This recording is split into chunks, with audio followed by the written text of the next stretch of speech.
Hello students, मैं Amit sir Neeraj technical classes में आप लोगों का स्वागत करता हूं। पिछले लेक्चर में मैंने आप लोगों का फर्स्ट यूनिट का समाप्त कर दिया था। आज हम अपन लोग बात करेंगे सेकेंड यूनिट के बारे में।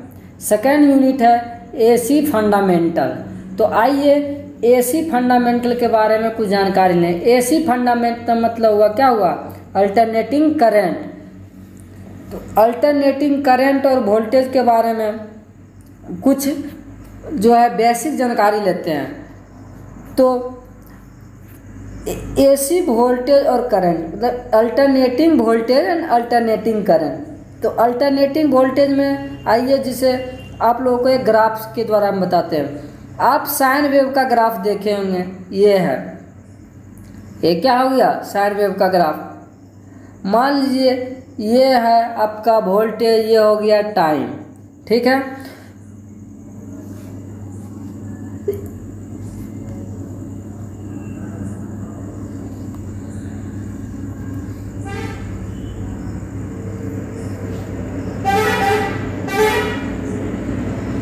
ये वोल्टेज हो गया, ये टाइम हो गया। ये यहाँ पे जो है ये क्या हो गया? पीक वोल्टेज मतलब VM।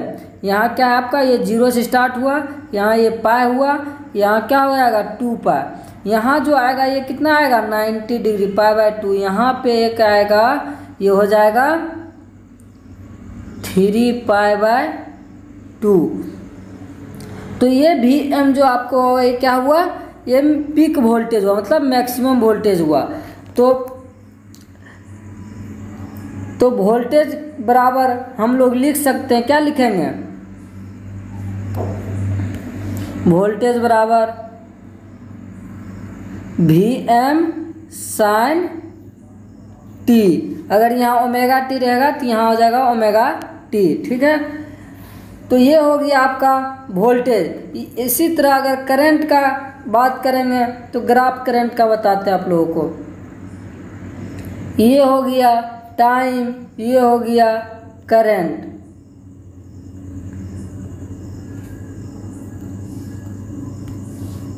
ये 0, यहाँ जो होगा पीक वोल्टेज होगा पाई/2 पे, ये पाई हो गया।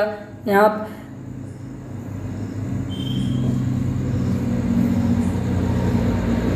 3 पाई/2, ये 2 पाई। तो ये आपका हो गया क्या? पॉजिटिव। ये हो गया निगेटिव। तो यहाँ पे आपका यहाँ पे I जो होगा ये IM क्या होगा? मैक्सिमम करंट होगा। तो इस तरह से I बराबर मतलब करंट बराबर क्या आ जाएगा? IM साइन T, ठीक है। तो ये आपका वोल्टेज और करंट। आइए अब स्टार्ट करते हैं टॉपिक को।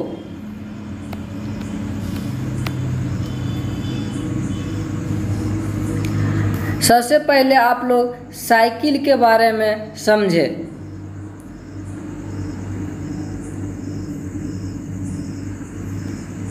तो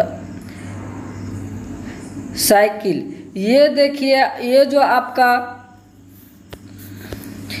आपका ग्राफ है, ये 0 से पाई, ये हो गया हाफ साइकिल। अब 0 से 2 पाई, ये हो गया क्या हो गया? फुल साइकिल हो गया। पाई/2 मतलब ये लेंथ को हम क्या कहेंगे? एम्पलीट्यूड। क्या कहेंगे? एम्पलीट्यूड। 0 से पाई, ये हो गया, हो जाएगा आपका 1 अल्टरनेशन मतलब हाफ साइकिल। और 0 से 2 पाई मतलब फुल साइकिल, से साइकिल कहेंगे।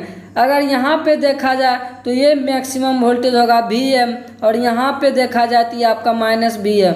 मतलब अगर फर्स्ट क्वाड्रेंट हो गया, क्या हो गया आपका? ये पार्ट हो गया आपका पॉजिटिव पार्ट, और ये पार्ट हो गया क्या? ये पार्ट हो गया आपका निगेटिव पार्ट, ठीक है। आइए डिफिनेशन को देखते हैं।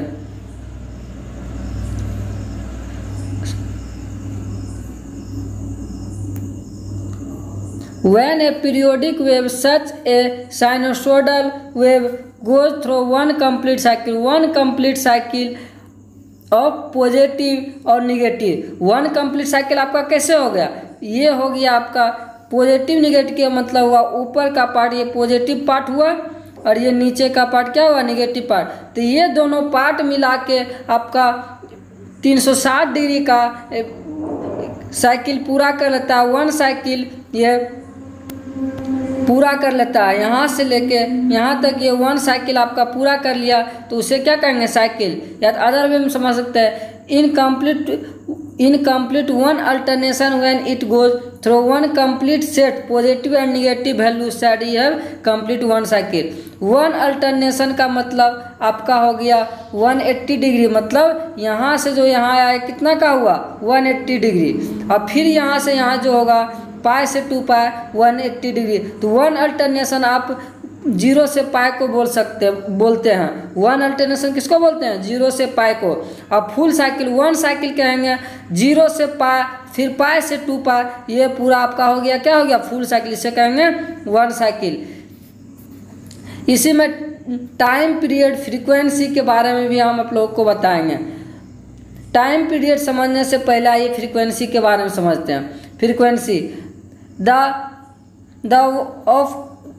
The cycle of complete per second by alternating quantity is known as frequency, मतलब पर वन साइकिल जितना सेकंड में वो कंप्लीट करेगा वही आपका फ्रीक्वेंसी होगा। या अदर वर्ड में कह सकते हैं the number of cycle that occur is 1 second is called frequency, मतलब 1 सेकंड वो जितना एक साइकिल जो पूरा करेगा वही आपका फ्रीक्वेंसी होगा। फ्रीक्वेंसी को हम लोग ऐप से डिनोट करते हैं, क्या करते हैं ऐप से, उसका यूनिट होता है हर्ट्ज, जिसे HZ से ही डिनोटेड करते हैं। 1 हर्ट्ज बराबर हो जाएगा 1 साइकिल पर सेकेंड। 1 साइकिल पर सेकेंड को हम क्या कहेंगे फ्रीक्वेंसी। याद कर सकते हैं the number of cycle complete per second क्या हो जाएगा वो फ्रीक्वेंसी हो जाएगा। अब ये टाइम पीरियड का है। Time period the time taken is second by alternating quantity to complete one cycle is known as time period या periodic time is noted by T. मतलब टाइम पीरियड को हम टी से डिनोट करते हैं और टी बराबर हो जाता है 1/f। अगर आपको मान लीजिए कोई क्वेश्चन मिल गया, अगर उसमें आपको क्वेश्चन में दिया है फ्रीक्वेंसी बराबर 10 हर्ट्ज, आपको कह दिया कि इसका टाइम निकालिए, टाइम बराबर क्या होगा, तो टाइम बराबर फार्मूला आपका क्या आता है 1/f, मतलब फ्रीक्वेंसी 1/10 बराबर 0.1 क्या आ जाएगा सेकेंड आ जाएगा।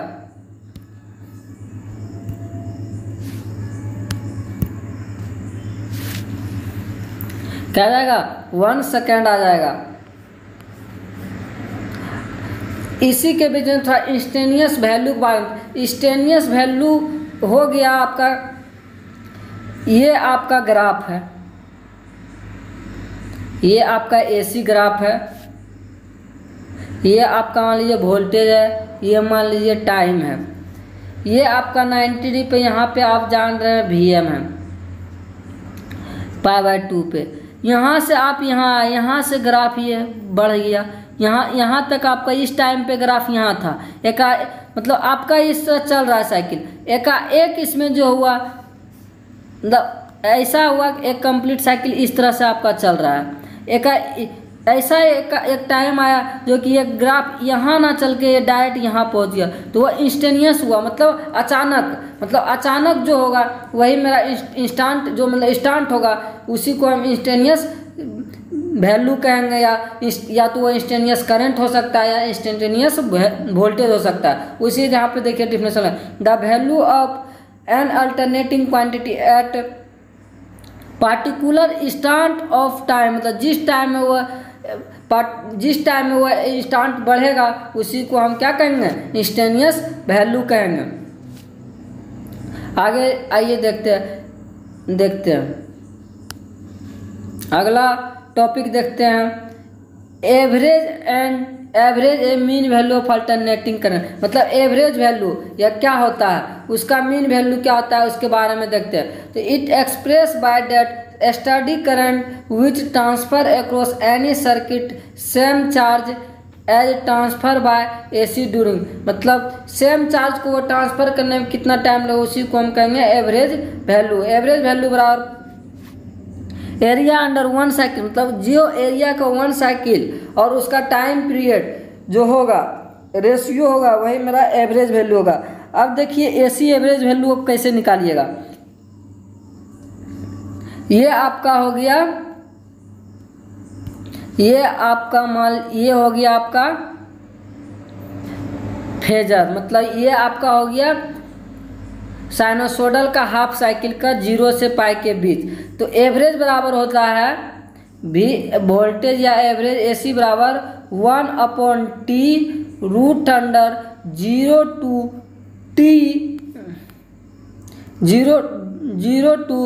T, उसके बाद जो होगा जैसे यहाँ पे V साइन ओमेगा dt, ये हो गया। तो इसी तरह से यहाँ देखिए 0 से पाई, तो ये 1/T, तो 1/T मतलब 0 से पाई के बीच हम देख रहे हैं टाइम इंटरवल, टाइम पीरियड क्या है 0 से पाई, तो 1/पाई कहाँ से लिमिट हो जाएगा इसका 0 से पाई Vm sine omega D omega T, इसका हम इंटीग्रेशन करेंगे तो आएगा Vm अपॉन पाई 0 से पाई साइन ओमेगा dt। तो इसका आप साइन ओमेगा dt का इंटीग्रेशन होता है माइनस कॉस ओमेगा टी, तो माइनस कॉस ओमेगा टी आएगा तो 0 से पाई के बीच लिमिट है लगाएंगे तो आएगा कॉस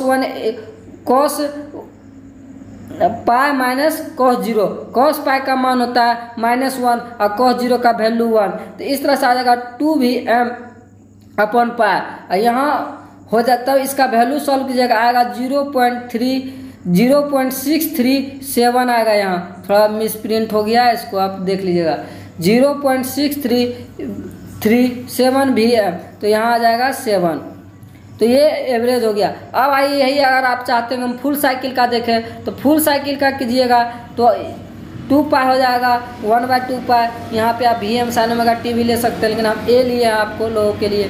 तो इस तरह से आप इसका इंटीग्रेशन कीजिएगा तो आ जाएगा 0। इस तरह से हम एवरेज वैल्यू निकाल सकते हैं। अगला टॉपिक देखते हैं रूट मीन स्क्वायर, जिसे हम RMS वैल्यू भी कहते हैं। क्या कहते हैं? RMS value, root mean square. तो रूट मीन स्क्वायर क्या हुआ ये देखते हैं। द RMS या effective value of an alternating current या voltage is given by that study current या voltage which follow a applied to a given resistance for a given time produce the same amount of heat a when alternating current या voltage is following या applied to a same resistance for same time, मतलब उसी time में जो हम RMS value को निकालेंगे वही मेरा रूट मीन स्क्वायर वैल्यू होगा। और दूसरे भाषा में समझिए द इफेक्टिव या virtual value of alternating current या voltage is equal to square root of the mean of square of successive ordinate and that is why it is known as root mean. अब इसका एक formula होता है, ये आप लोग अच्छी तरह से देख लीजिए। इसका पूरा AC फंडामेंटल में जो होगा RMS बराबर 1/T integration 0 to T f of x का whole square dx। Root mean का हुआ मतलब रूट हुआ, इस तरह से रूट हुआ। तो हम रूट ना लिख के रूट को हम क्या लिखते हैं 1/2 भी लिखते हैं, तो 1/2 दे दिए।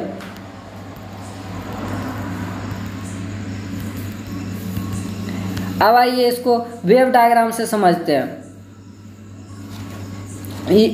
ये आप लोगों का हो गया वेव डायग्राम।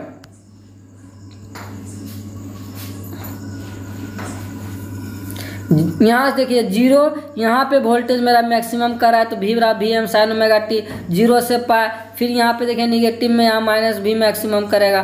तो अब इसका देखिए VRMS निकालने तो फार्मूला क्या था 1/T, मतलब हाफ साइकिल के निकाल ले रहे हैं। तो 0 से 1/T मतलब 0 से पाई, तो 1/पाई इंटीग्रेशन 0 से पाई टाइम पीरियड फिर क्या था स्क्वायर एफ ऑफ का x square, F of x का काम मेरा यहाँ कर रहा है भी एम साइन ओमेगा टी, तो भी एम का square sine square omega T, sine square omega T D omega T, उसके स्क्वायर रूट कर दिए। तो इससे कॉमन ले लेंगे भी M square upon pi root रहेगा sine square omega T D omega T. Sine आप लोग इंटीग्रेशन में पढ़ेंगे साइन स्क्वायर थीटा बराबर 1 माइनस कॉस 2 थीटा अपॉन 2, वही फार्मूला को हम लगाएंगे यहाँ पे, तो आएगा भी M square upon pi integration 0 से pi 1 minus cos 2 omega T 2 upon D omega T. इसका इंटीग्रेशन करेंगे तो आ जाएगा, उस इंटीग्रेशन करके सॉल्व कीजिएगा तो आ जाएगा भी आर एम एस बराबर भी अपॉन रूट 2, जिससे हम 0 इसको सॉल्व करने वाला आता है 0.707। अब भी एम ये हो गया मैक्सिमम वोल्टेज, मैक्सिमम वोल्टेज को हम लोग कहते हैं पीक वोल्टेज, क्या कहते हैं पीक वोल्टेज कहते हैं, ठीक है। और आगे हम रेजिस्टेंस, इंडक्टेंस और कैपेसिटेंस के बारे में चर्चा करेंगे नेक्स्ट लेक्चर में। आज के लिए इतना ही, thank you in this watching video. अगर अभी तक आप इस चैनल को सब्सक्राइब नहीं किए तो सब्सक्राइब कर रहे हो, बेल आइकन को दबा लें क्योंकि नोटिफिकेशन आपको सबसे पहले मिले, और लाइक ज़रूर करें क्योंकि लाइक से ही आप लोगों का यहाँ पे अटेंडेंस डिनोट होता है, और लाइक करने में हम लोग को मोटिवेशन भी मिलता है इस वीडियो बनाने का। इस कारण से आप लोग लाइक कीजिए। अगर कोई प्रॉब्लम हो तो कमेंट सेक्शन में लिखिए, या नंबर दिया हुआ है उस पर भी मैसेज कर सकते हैं। आप लोगों का कोई भी प्रॉब्लम होगा सॉल्व